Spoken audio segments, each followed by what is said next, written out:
เลยทำเลยทำเลยทำเลยทำเลย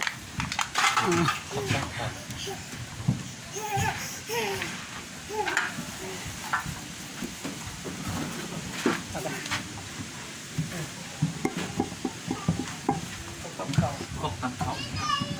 ของบ้านเรา ของเป็นส้น ของส่วนบ้าน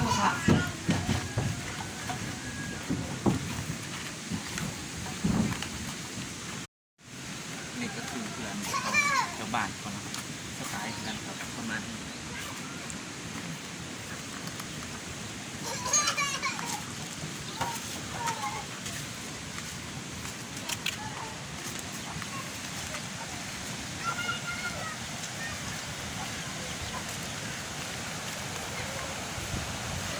เดี๋ยวแนะ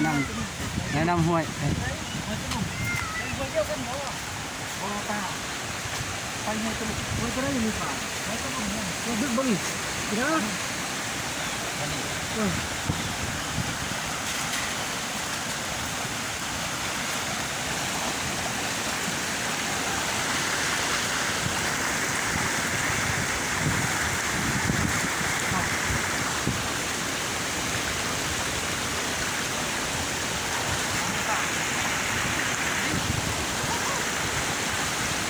ได้ได้แล้วทำส้มตักเองดีเกิดพลาดเยอะก่อน คนในใหญ่ ปลาเกมแดงพี่น้องนี่คึกแล้วซองเตา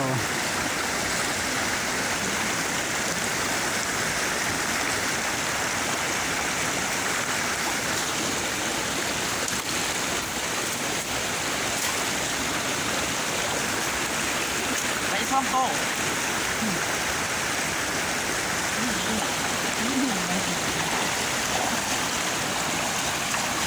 เอาเลยตอนนี้ก็ให้ไอ้น้อยอีกนอตึกเนาะเบิ่งว่าสิได้หรือบ่ ก็ นี่องค์ตัว นี่ก็คือ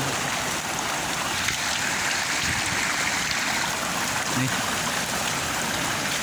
กำลังเฮ็ดแล้วเนาะเบิ่งว่าสิได้หรือบ่คอยตึกเมื่อกี้นี่ก็ได้แล้วเนาะได้ซ่องโตนี่เบิ่งไอ้น้อยอีก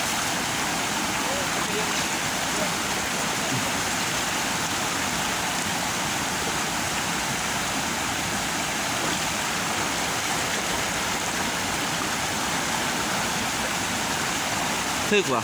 จังหวะมันจะเรียน ได้นี่ถึกแล้วเนาะถึกตัวหนึ่งซ่องโตพี่น้องซ่องโตมานมันอยู่ในธรรมชาติ เอียงเลาะเลยนี่ชีวิตแบบบ้านๆพี่น้องหาเสากินคำประมาณนี้แหละมันเป็นตึกบอลไม้อีกเนาะพี่น้อง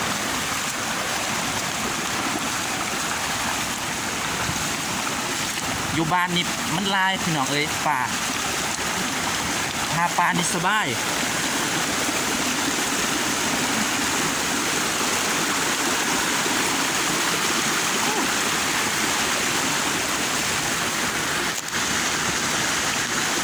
เบิ่งฮอบ3เนาะฮอบ3ว่าสิได้หรือบ่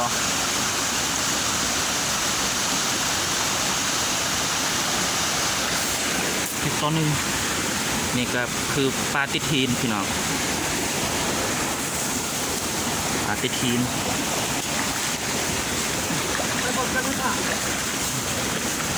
ปลาติทีน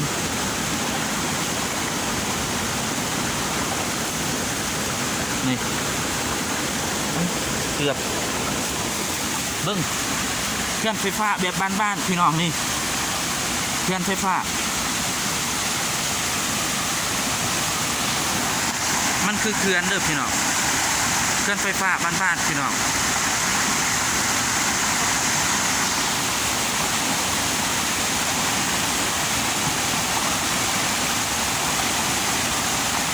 เครื่องไฟฟ้าเด้อ กันได้เนาะ ไป มันคือได้ไปตึกยุลุมอีกเนาะตอนนี้สีลงไปตึกยุลุมอีกมันมีซองห้วย มันลายห้วยเนาะแถวบ้านมันจะมีลายห้วยเด้อทำสมเดี๋ยวเราสิไปเบิ่งไปตึกแถวอันห้วยที่ซองเบืองลุมเนาะมันจะมีซองห้วยเนาะ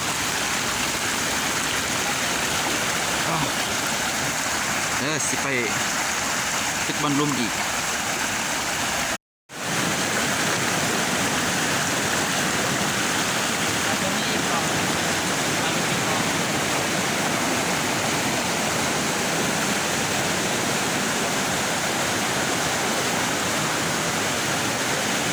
นี่แหละทานชมคือการหาปลาแบบบ้านๆเลยพี่น้องเด็บอยู่แบบบ้านๆหาเสา หมดไปแล้ว แล้วทานชมโอ้โหได้แล้วปลาแก้มแดงพี่น้องเหนื่อย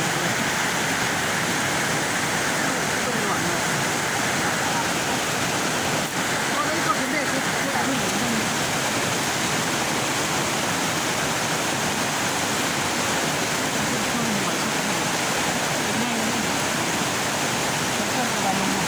ว่าวันนี้ต้องกินข้าวนี่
ขาเลยไม่ต้องงงเลย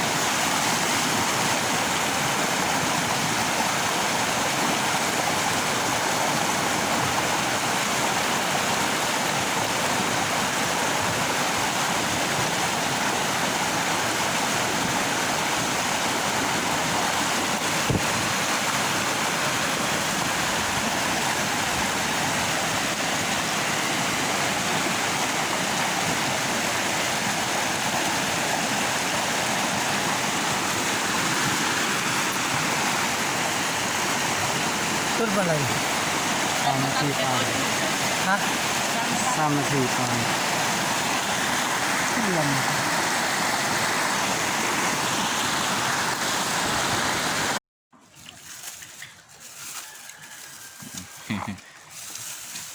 เรื่องบริษัทจะเอากระบะและไป นอกปลาปลาเค็มแดงปลาตอนอันเอาไปตึกแห่ด้วยพี่น้องนี่ เจียวปลาแดก ตอนนี้ก็เจ้าปลาแดก ขนาดจะเสร็จจ้ะ ในการมักแตง เราไม่ทุกเกลียนเลย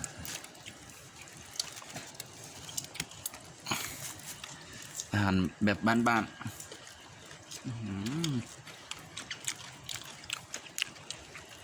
ต้องออกไปมันจะเตือนเนี่ยกับเนาะ ก็ปลาได้ เนี่ยหยับไม่เนี่ยหยับเนี่ยแบบว่าเพิ่งหนัว เอาเลยใช่ก็ต้องหมายถึงเหลี่ยมจำอ่ะนี่เหลี่ยมหมายถึงเชียงเราเหลี่ยม บ้า หมายถึงอะไรวะระบาดง่ายสุด จำเอา เรื่อยๆได้ ข้ามเยอะ ทำกัน เรื่องนั้นนะ บ้าใครบ้าคือมันเหงา นักยาวหนังหนุ่มดัง เหยียบบอได้เปล่า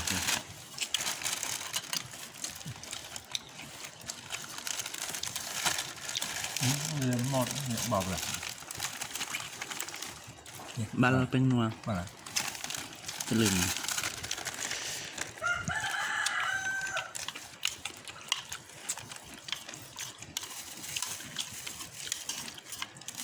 ได้พักไหมตอนนั้นอีกอย่างตัวชอนมันยาว แบบมืดเนาะ ญี่ปุ่น ญี่ปุ่น นะคะทางญี่ปุ่น เขารุ่นหนาจ ใกล้ละเว้ยพันญี่ปุ่น เดี๋ยวนะ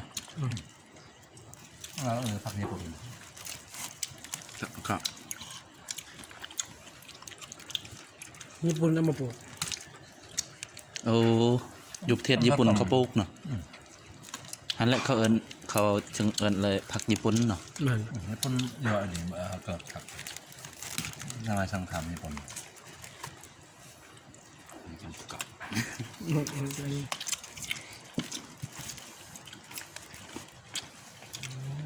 ยาแก่ของสักแก้ว กัดบางสิ เวียด มันไม่แค่แต่มันโหด เวียดนี่แก้วอะไรมันเป็นยาแก้วเป็นยาลาวมันน้ำเวียด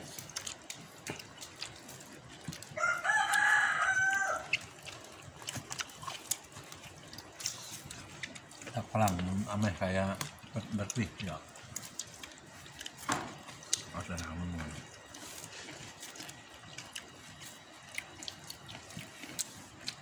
พักมันออกมันจังออกมัน ละดีอย่าไปละประกอบครับลม สีไอ้น่าต้องออกนะผมน้ำบ้าจะให้ผมจำเอาหุ่น ตันหวนให้โต๊ะ ต้องออกอะไรต้อง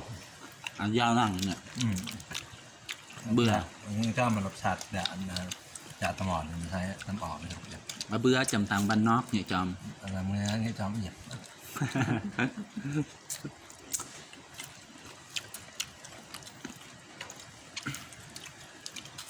ออกละเอาเงินเอาเงินจ้า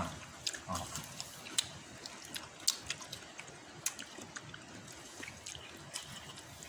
คือน้ำมืดเหมือนอย่างนะไม่ได้ เลี้ยงเนื้อโครงแล้วเบี้ยง ของเราดอกของมันเราให้จ่าจอดทุกร่างตีนก่อนอยู่ถึงมุ้งนายจ่ารอยหลอมเริ่มตกออกกาวจะก่อนเนี่ยมันก็เช็ดตกอันนี้ก็จำมาเพียมาเพื่อส่งมาจากแล้วจำตักมาเพีย เจ๊ะ นั่นต้มไอ้เนี่ยไม่ใครอะบู กะ อ๋ ก้ อ อย ไหนก็นึกภาษาตัวได้ กะก้อยกะหันตัวกูเสียงเตยเด่นอย่างเงี้ยน้ำต้มอย่างเดียว ต้มเปรี้ยวเริ่ม เรื่องต่ำชอบสองอย่างน้องพี่น้องแล้วสองอย่างไหมครับอย่างเนี่ยใบตองข้าวพ่อใบตองอ๋อใครพี่น้องแบงพี่น้อง เลย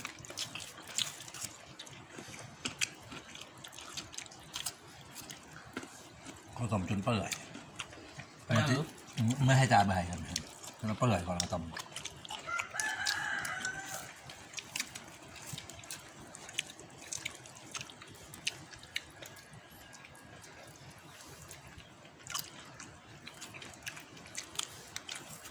เว้นบันดักต่อย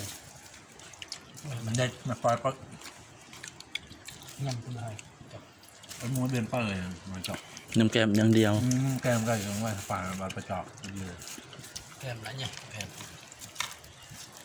จ้าอยู่เลยจ้าได้จ้าได้จ้า เดียวเนี่ย เกลียวแล้วไหมมันเป็นไงจ้าเป็นเนี่ยอยู่ไปก่อนมันก็ต้องมันดังไปเนี่ยจ้า เสมอ กำลัง หน่อย มันจะปล่อยน้ำกระลอกไปเนี่ย หอยบ้อเนาะ แค่บอก มันตรงแก้วหน่อยลืมแก้วละบุญนะลืมแก้วเราจะกัน จับเลยเมื่อไกล มันจะแก้วเนี่ยมันจะใคร พระดังย้อน คลิปนี้ประมาณนี้แหละทำส้มโอเคจบ แต่ก็ไม่เห็นนะเจ้า มันเต็มร่องเนาะ พระดัง แล้วหัวอันที่อันตรายเขาเห็นแบบ